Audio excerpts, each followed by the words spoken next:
Para que o nosso organismo possa manter-se funcionando, é necessário que este se ajuste constantemente às mudanças internas e externas.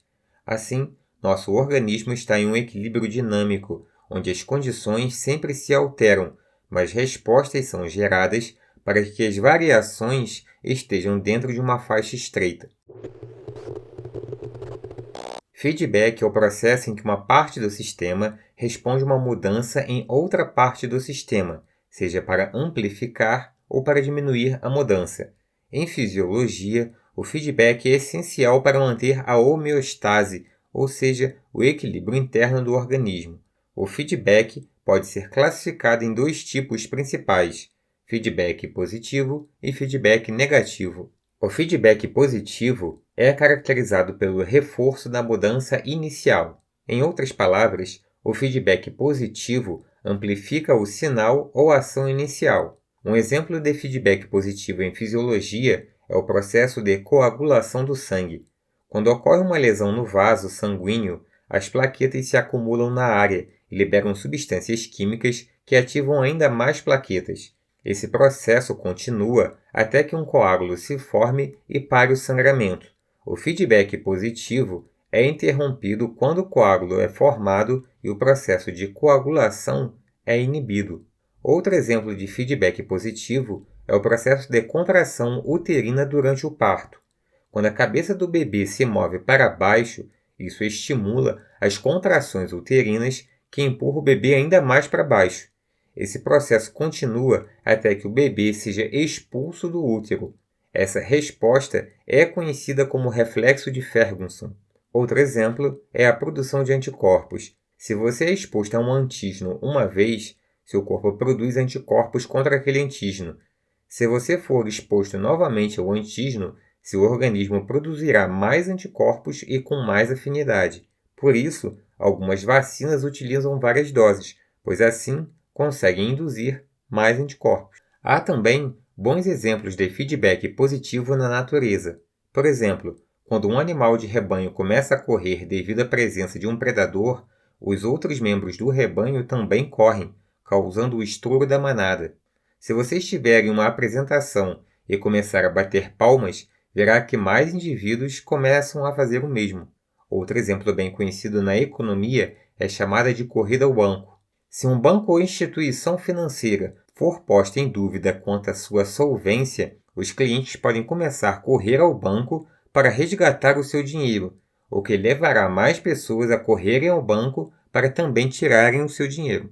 O feedback negativo, por outro lado, é caracterizado pela redução ou reversão da mudança inicial. O feedback negativo é fundamental para manter a homeostase e prevenir desvios extremos. Em geral, o feedback negativo envolve um mecanismo que detecta a mudança na variável controlada e ativa uma resposta que tende a restaurar a variável para o seu estado normal. Vamos a um exemplo para entender melhor. Quando os níveis de glicose no sangue aumentam após uma refeição, o pâncreas secreta insulina, que estimula a captação de glicose pelas células e reduz a produção de glicose pelo fígado. Isso leva a uma redução dos níveis de glicose no sangue. Quando os níveis de glicose no sangue caem abaixo do normal, o pâncreas secreta glucagon, que estimula a produção de glicose pelo fígado e a liberação de glicose na corrente sanguínea. Isso leva a um aumento nos níveis de glicose no sangue. Assim, se o nível de glicose aumenta, insulina é liberada para diminuir a concentração de glicose no sangue. Se, por outro lado, a concentração de glicose cai, glucagon é liberado pelo pâncreas para estimular o aumento da glicemia. O controle da temperatura corporal é outro exemplo de feedback negativo em fisiologia. Quando a temperatura corporal aumenta, os vasos sanguíneos se dilatam e a sudorese aumenta, permitindo que o corpo dissipe calor e reduza a temperatura corporal. Quando a temperatura diminui, os vasos sanguíneos se contraem para diminuir a perda de calor para o ambiente, e a produção de calor aumenta, permitindo que o corpo aumente a temperatura corporal.